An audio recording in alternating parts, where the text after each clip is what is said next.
السلام علیکم ورحمۃ اللہ وبرکاتہ۔ الحمد للہ نحمده ونستعینه ونستغفره ونؤمن به ونتوکل علیہ ونعوذ باللہ من شرور انفسنا ومن سیئات اعمالنا من يهده الله فلا مضل له ومن يضلل فلا هادي له واشهد ان لا اله الا الله وحده لا شريك له واشهد ان سيدنا ومولانا محمدا عبده ورسوله صلى الله عليه وعلى آله واصحابه وبارك وسلم تسليما كثيرا كثيرا.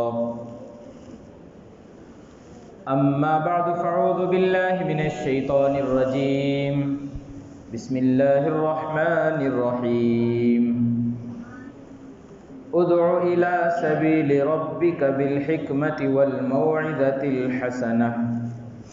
صدق الله العظيم. قال رسول الله صلى الله عليه وسلم انما بعثت لأتمم مكارم الاخلاق او كما قال عليه الصلاة والسلام. ہر طرح کی حمد و ثنا، بزرگی اور بڑائی، عظمت و کبریائی سب اللہ وحدہ لا شریک لہ کے لیے ہی لائق اور زیبا ہے.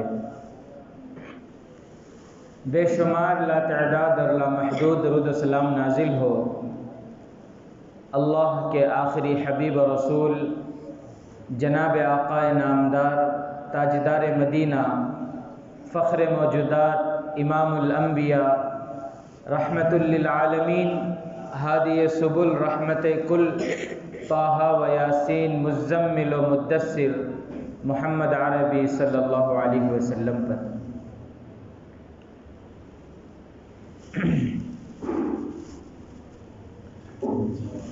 رب ذوالجلال کا بڑا ہی کرم، آجو سامنے، اس کا فضل اور احسان. آجو نوجوان سامنے آجو، جو عمر والے ہیں وہ ٹیکا لگا کر بیٹھے، باقی جو نوجوان ہیں سامنے آ جائیں. اللہ کا بڑا کرم، اس کا فضل اور احسان. اللہ تعالیٰ نے ایک اہم فریضے کی ادائیگی کے لیے اول وقت میں اس کے پاک گھر میں ہم سب کو جمع ہونے کی اللہ نے سعادت عطا فرمائی. اللہ تعالیٰ ہمارے آنے کو، بیٹھنے کو، جمع ہونے کو، کہنے سننے کو اللہ بے انتہا قبول فرمائے. قرآن حدیث کی نصیحت کی جو بھی باتیں ہمارے سامنے، اللہ تعالیٰ ہمیں اس پر عمل کی توفیق عطا فرمائے. میرے محترم بزرگ عزیز دوستوں، مسلمان کے معنی وفادار، امانت دار، امن والا، سلامتی والا. مسلمان وہ ہوتا ہے جو اپنی زبان سے کسی کو تکلیف نہیں دیتا.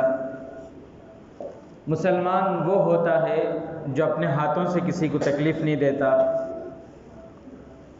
مسلمان وہ ہوتا ہے جو اپنے قول سے کسی کو تکلیف نہیں دیتا. مسلمان وہ ہوتا ہے جو اپنے کام سے کسی کو تکلیف نہیں دیتا. اخلاق حسنہ کا مکمل مجسمہ جو ہوتا ہے وہ مسلمان ہوتا ہے.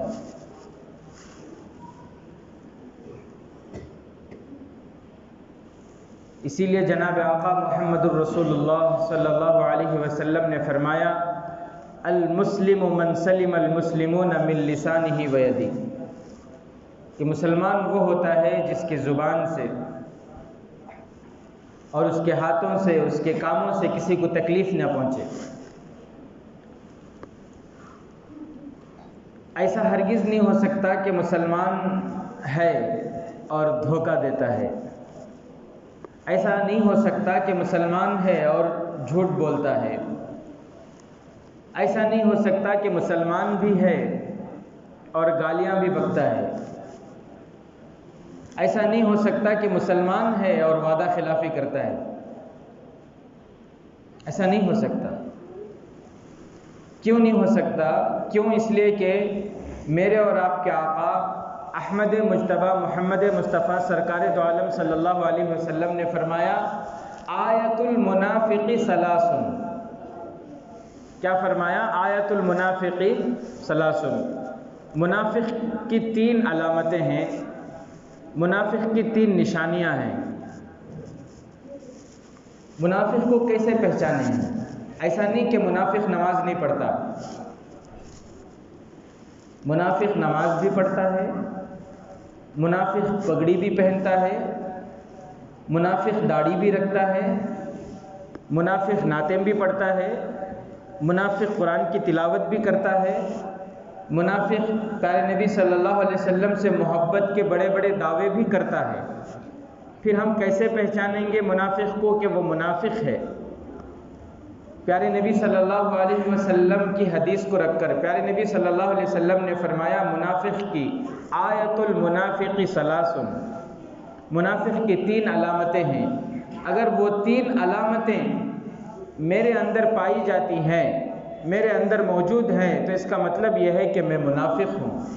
اگر وہ 3 علامتیں آپ کے اندر ہیں، اگر وہ 3 علامتیں جو پیارے نبی نے بتائے وہ 3 علامتیں کسی کے اندر پائی جاتے ہیں، تو اس کا مطلب یہ ہے کہ وہ منافق ہے۔ وہ 3 علامتیں کیا ہیں؟ اللہ کے نبی صلی اللہ علیہ وسلم نے فرمایا جب بات کرتا ہے تو جھوٹ بولتا ہے، جب بات کرے گا تو کیا کرے گا؟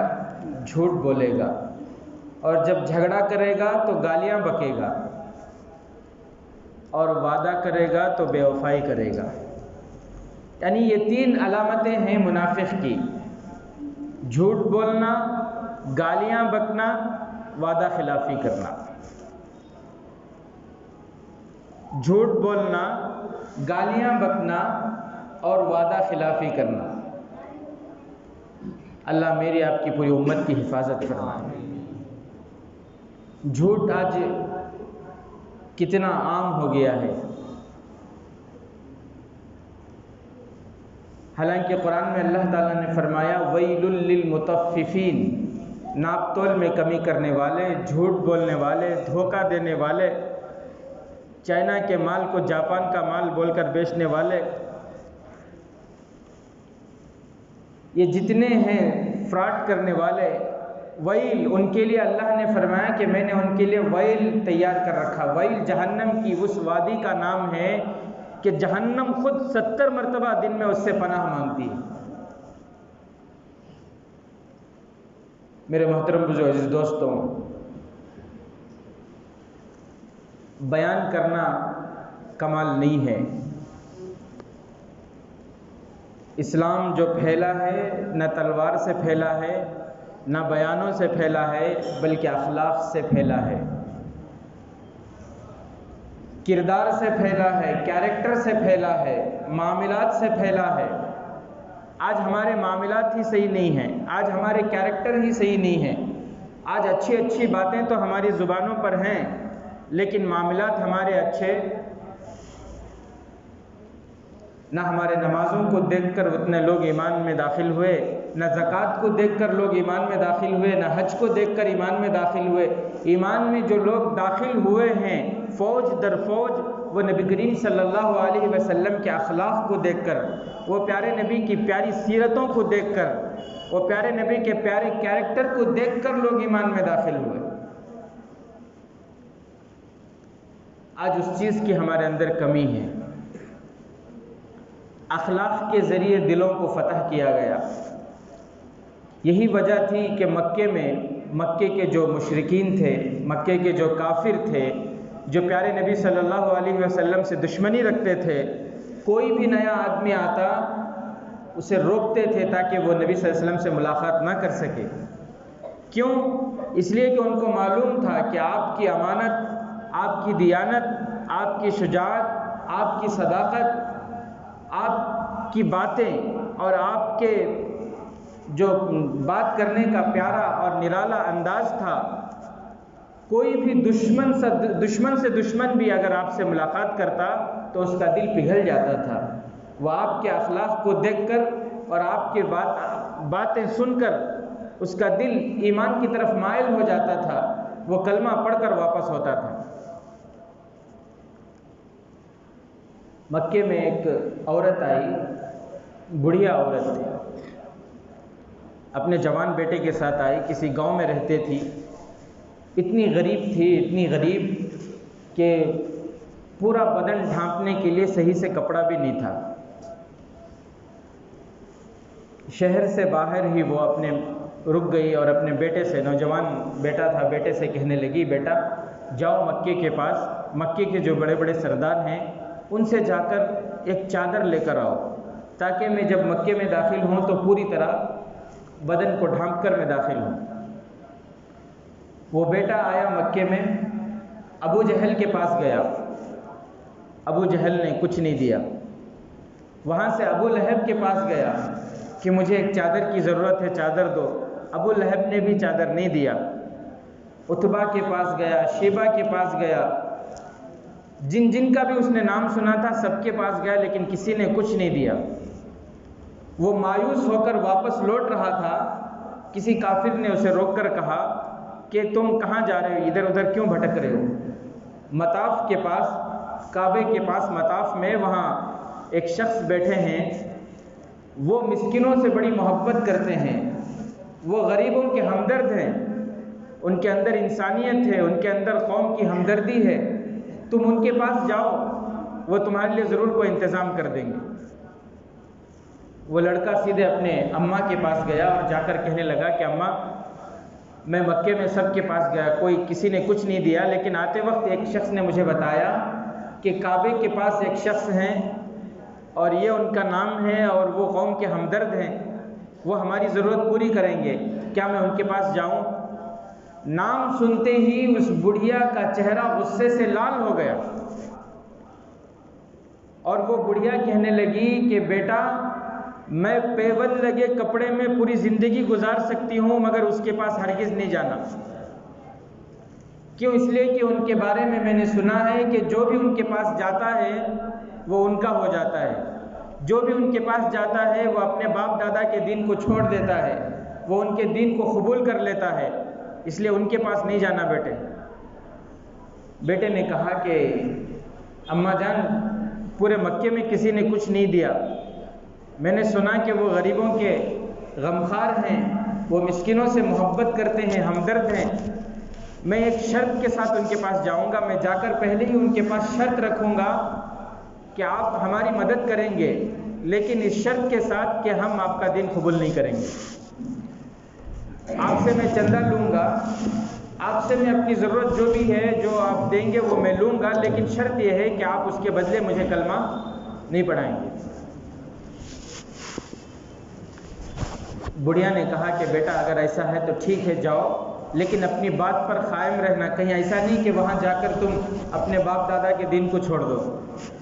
بیٹے نے کہا کہ اماں میں بڑا سخت دل ہوں، آپ فکر نہ کریں، میں اپنے وعدے پر پکا رہوں گا۔ الحمدللہ۔ بیٹا گیا اللہ کے نبی صلی اللہ علیہ وسلم کے پاس اور جا کر قریب میں بیٹھ گیا۔ اللہ کے نبی صلی اللہ علیہ وسلم اس کی طرف دیکھے، اپنا شفقت کا مبارک ہاتھ اس کے سر پر پھیرا اور اللہ کے نبی صلی اللہ علیہ وسلم نے پوچھا کہ بیٹے کیا ہوا، کیسے آنا ہوا؟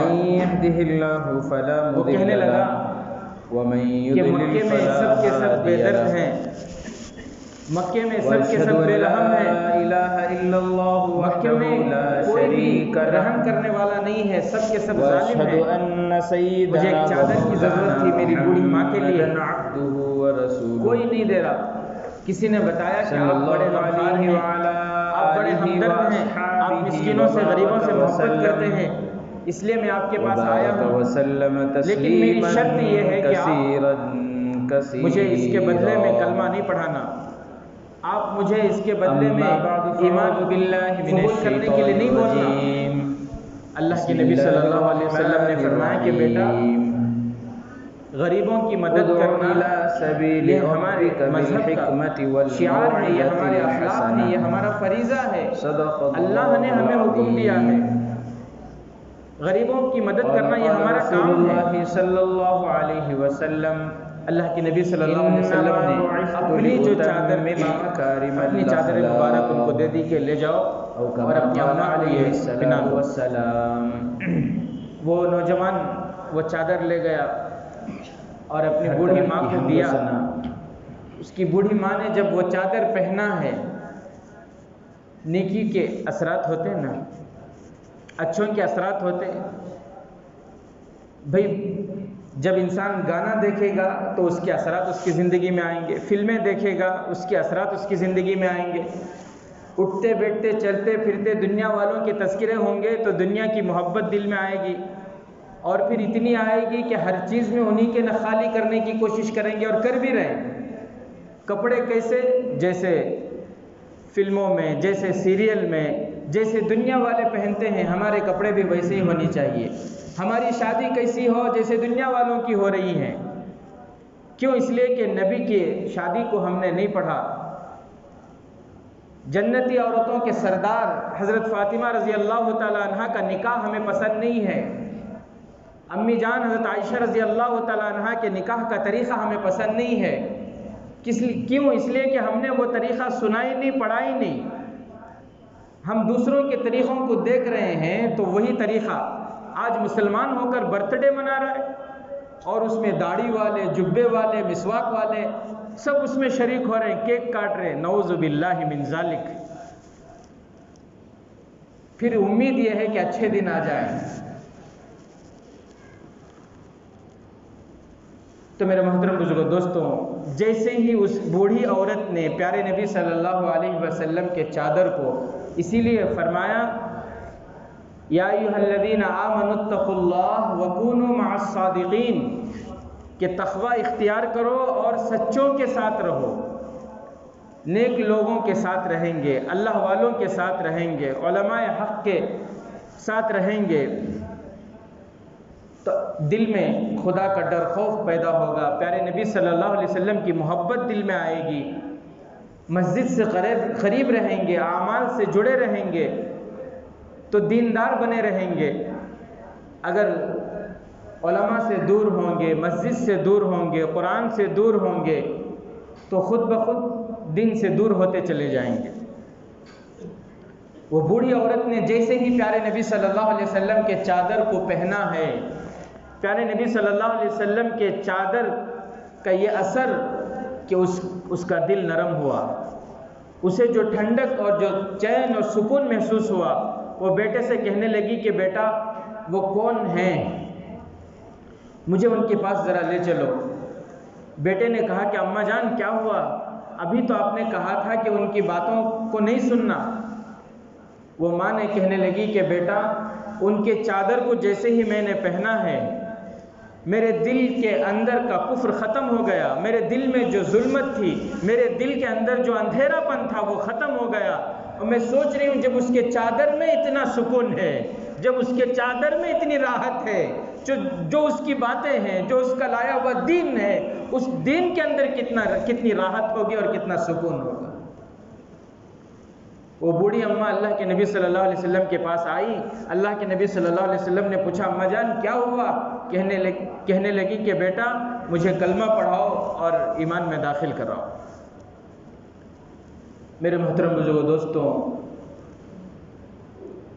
پیارے نبی صلی اللہ علیہ وسلم کے وہ اخلاق تھے ہمارے اندر کہ اللہ کے نبی صلی اللہ علیہ وسلم نے فرمایا کہ بھی اخلاق دیکھنا ہو، میرے اخلاق کا نمونہ دیکھنا ہو، میرے کردار کا نمونہ دیکھنا ہو، میرے امتی کو دیکھ لو۔ آج ہمارے اندر وہ اخلاق ہیں۔ ایک وقت تھا جب یہ بات مشہور تھی کہ مسلمان کبھی دھوکہ نہیں دے سکتا، مر جائے گا لیکن مسلمان دھوکہ نہیں دے سکتا۔ آج میرے عزیز ساتھیوں، نہ ہمارے اندر وہ ہمدردی رہی جو پہلے تھی۔ واقعہ لکھا ہے کتابوں میں کہ ایک مسلمان کی دکان کے پاس قریب میں، اس کے سامنے یا پڑوس میں جو ہے ایک یہودی کی دکان تھی۔ کوئی گاہک آیا خریدنے کے لیے مسلمان کی دکان میں، راشن کی پوری چٹھی لے کر آیا تھا، تیل چاہیے، دال چاہیے، گیہوں چاہیے، جو بھی راشن ہے ساری چیزیں لے کر آیا۔ مسلمان نے کہا کہ بھائی آپ سے ایک درخواست یہ ہے کہ سامنے جو یہودی کا دکان ہے، صبح سے کوئی گاہک وہاں نہیں آیا، میں دیکھ رہا ہوں صبح سے کوئی گاہک وہاں نہیں آیا، مجھے جتنی آج ضرورت تھی اتنی کمائی میری ہو گئی، برائے مہربانی آپ وہاں جا کر جو ہے اپنا راشن لے لیجیے۔ وہ آدمی وہاں گیا یہودی کے دکان کو، سارا راشن لے لیا۔ یہودی نے پوچھا کہ بھئی آپ اس دکان سے اس دکان کو آئے، کیا وہ دکان میں یہ چیزیں نہیں تھی، ختم ہو گئی، یا انہوں نے نہیں دیا، کیا بات ہوئی؟ تو وہ گاہک کہنے لگا کہ بھئی ان کے دکان میں یہ سارا راشن ہے، لیکن انہوں نے کہا کہ آج ان کو جتنی کمائی کی ضرورت تھی اتنی ہو گئی، انہوں نے یہ کہا کہ آپ کے دکان میں صبح سے کوئی گاہک نہیں آیا، اس لیے انہوں نے مجھے یہاں آپ کے دکان میں بھیج دیا۔ جب اس گاہک نے یہ کہا، یہودی نے یہ سنا، وہ دکان سے نکل کر، آج یہ ہمدردی ہے، آج ہمارے اندر یہ ہمدردی ہے۔ آج تو لوگ جھوٹ بولتے ہیں، صاحب پورے بازار میں ایسا اچھا مال کہیں نہیں ملے گا، اس سے سستا، اس سے اچھا، اس سے اچھی کوالٹی کا نہیں ہونا، پورا پھر کو دیکھ لیو تو میں واپس یہاں چاہتی ہوں، پھر آیت میں نہیں دیتا، یاد رکھ لیو۔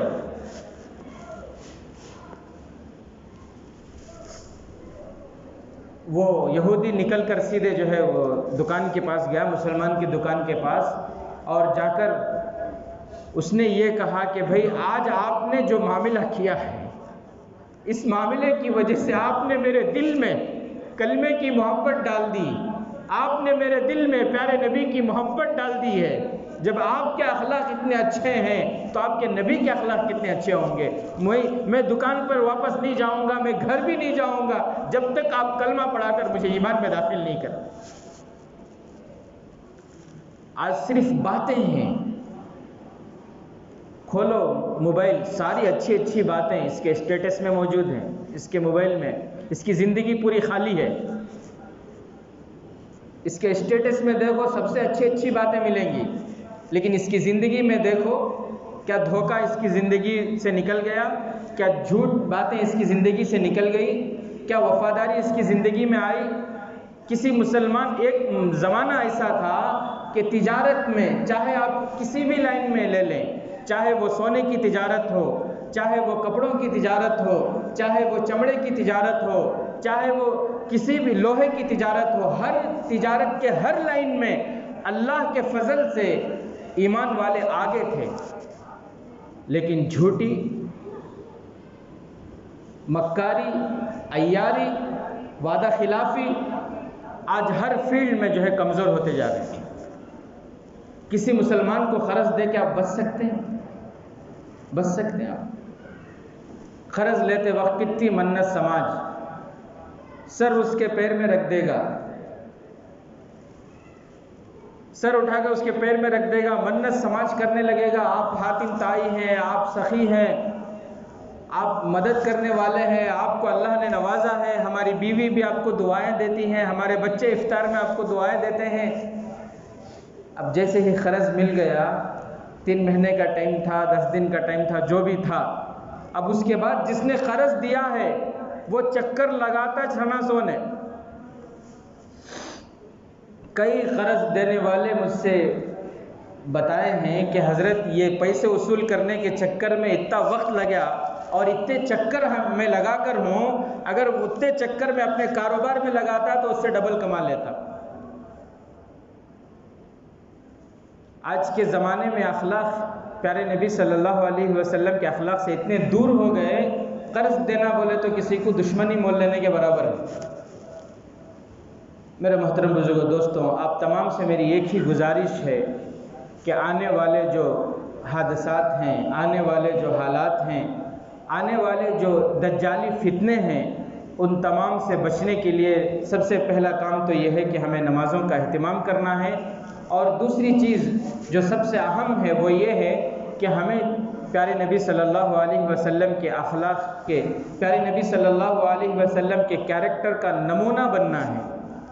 ہمارا اٹھنا، ہمارا چلنا، ہمارا پھرنا، ہماری تجارت، ہمارا کاروبار، ہمارے لین دین، ہمارے معاملات، یہ سب کے سب پیارے نبی صلی اللہ علیہ وسلم کے بتائے پیارے طریقے پر ہوں تو اللہ کا وعدہ ہے، اللہ تعالیٰ نے فرمایا فَإِذَا الَّذِي بَيْنَكَ وَبَيْنَهُ عَدَاوَةٌ كَأَنَّهُ وَلِيٌّ حَمِيمٌ، اگر تم اپنے سارے معاملات پیارے نبی کے طریقے پر کرنے لگو گے تو یہ دنیا میں جو دشمنوں کے دلوں میں دشمنی ہے، کافروں کے دلوں میں، مشرکوں کے دلوں میں، یہود و نصارہ کے دلوں میں، امریکہ، برطانیہ، لندن والوں کے دلوں میں اسلام کے خلاف جو زہر ان کے دلوں میں بھرا ہوا ہے، اللہ نے قرآن میں فرمایا فَإِذَا الَّذِي بَيْنَكَ وَبَيْنَهُ عَدَاوَةٌ كَأَنَّهُ وَلِيٌّ حَمِيمٌ، تم قرآن اور حدیث پر چلنے لگو، میں ان کے دلوں سے نفرت کو نکال کے محبت ڈال دوں، ان کے دلوں سے دشمنی نکل جائے گی، دوستی کرنے لگیں گے، بجائے نقصان پہنچانے کے وہ فائدہ پہنچانے کی کوشش کریں گے، فائدہ پہنچانے کی طاق میں رہیں گے۔ اللہ تعالیٰ سے دعا ہے کہ اللہ تعالیٰ مجھے، آپ کو، ہم تمام کو اللہ پیارے نبی صلی اللہ علیہ وسلم کے پیارے طریقے پر زندگی گزارنے کی توفیق نصیب فرمائے۔